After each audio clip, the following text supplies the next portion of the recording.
Hi, Henry here from Tech Advisor, and another unboxing today of the Meizu 16S. It's only just come out. It's a Chinese phone, so it's competing in its home country with the likes of Vivo, Oppo and Huawei. You can't buy it over here at the moment, but on import at around $450 or pounds, it could be a good choice considering the specs. Unlike fellow Chinese company Xiaomi as well, which is just released in the UK officially, Meizu is still pretty much an Eastern-only company, but that isn't to say it should be ignored. We've been kindly sent the 16S for review from Meizu, and I hope I'm pronouncing it correctly, sorry. This is the box. It's black. It has specs on the back. And we find out that this is a fairly flagship level phone. So Meizu phones that we've reviewed in the past have tended to be more mid-range. Good value though, particularly when you import them. This phone, however, has a Qualcomm Snapdragon 855, so it's the same as the US variant of the Galaxy S10, the OnePlus 7 Pro, Xperia 1, all the new phones coming out on Android, which are of the high end. This undercuts them by price, but has the same specs there. It has a 48 megapixel AI dual camera, which is pretty much all of the sort of faddy things you could say about a camera in 2019 put into one, but let's not knock it till we've tried it. NFC as well, which is actually remarkable on a Chinese phone sometimes, seeing as it's not as prevalent a technology in the East. And you also have an optical in-screen fingerprint sensor to round up the snazzy new tech inside. We've got a model with 6 gigs of RAM and 128 gigs of storage, so let me struggle to open it and we'll see what you get inside.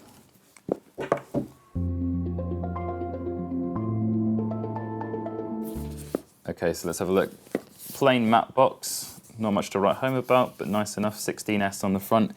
There are other 16 phones. There's one that's called 16th, which has a TH, which is kind of odd. Not entirely sure what that stands for. Maybe that's a mistranslation on my part. And there is a 16 as well, but this is the S model. Never been opened, see? Let's have a look at the phone.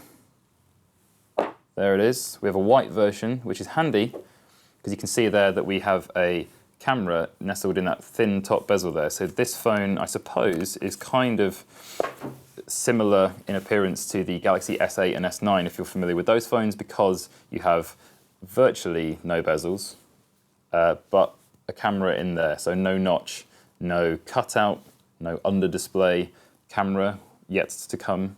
But yeah, no notches, no pop-ups. This is just a solid phone here. So we'll have a look at that in a moment.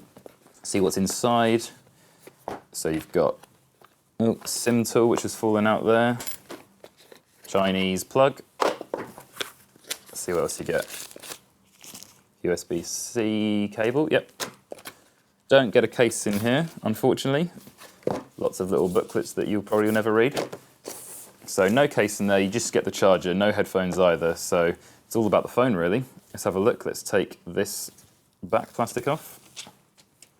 And there you see, let's get rid of all of this.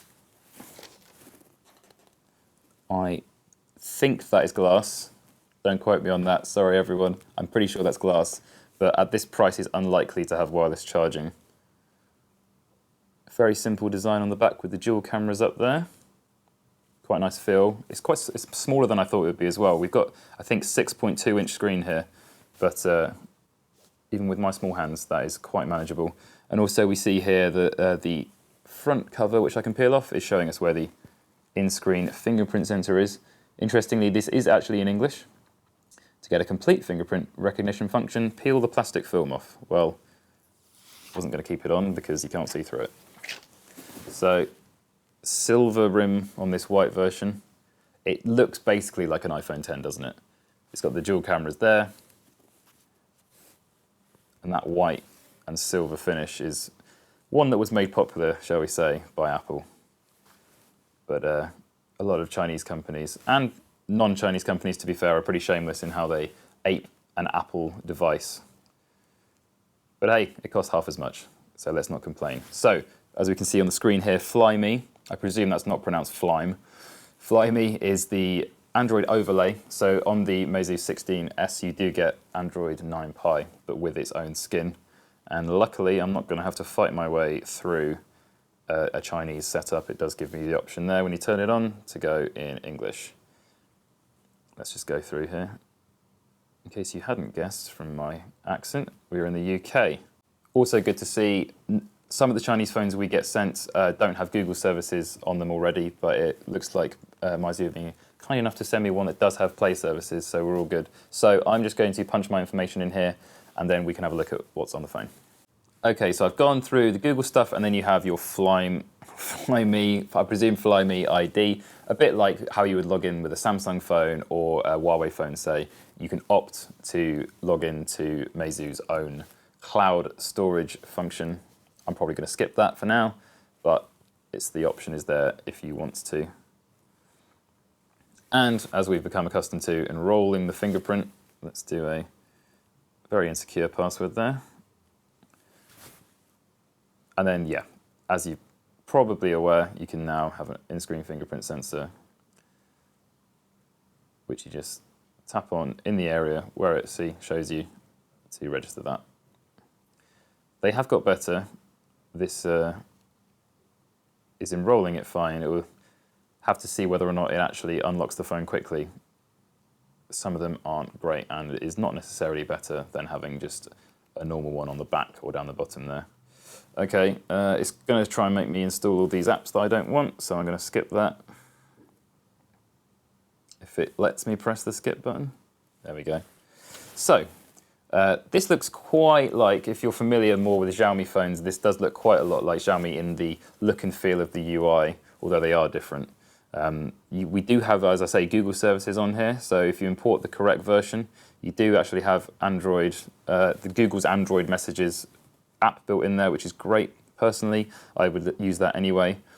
And then we also have the whole suite of Google apps there as well, pre-installed. So provided you get the correct one, we will put the correct model name in the description of the video so you can check it out.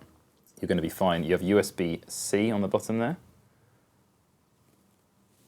Unfortunately, no headphone jack. And I will check, actually, because that is a shame if it doesn't have a dongle in the box. So you got the USB-C cable there, and yeah, so it seems here we have a no headphone jack phone with no dongle. So you're probably going to have to want or already own Bluetooth headphones if you get this, something to bear in mind. Otherwise, yeah, your overlay is it is definitely manageable, but it's quite a changed Android version compared to something like OnePlus in this country, or even like a Nokia phone, which has fairly stock Android. This is going to be one that you will probably have to get a little bit used to.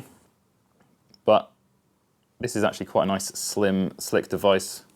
As we said earlier, 6 GB of RAM and 128 GB of storage. Is it expandable? Let's find out. With your SIM tray on the bottom there. Be really careful, so I hate it when they do this, right? You got 2 dots there. Do not poke the SIM tool into your microphone. You'll destroy it. Definitely, yeah, get that in the right one. I've done that before. It's the worst. So, SIM 1, oh, can't even hold on to it. SIM 2. So yeah, this is dual SIM, which is nice to see. One of the best things about Chinese phones, or at least what Chinese phones have encouraged Western phones to do, is put dual SIM in there. But what we have here with the 16S is a good Chinese import option for you with dual cameras, 855 as well. So you're going to undercut, even the OnePlus 7 Pro now is over £600 in the UK. So if you want a Snapdragon 855 phone with Google services at really good price, then the Meizu 16S looks like it's worth a look. Thanks for watching, and I'll see you in the next one.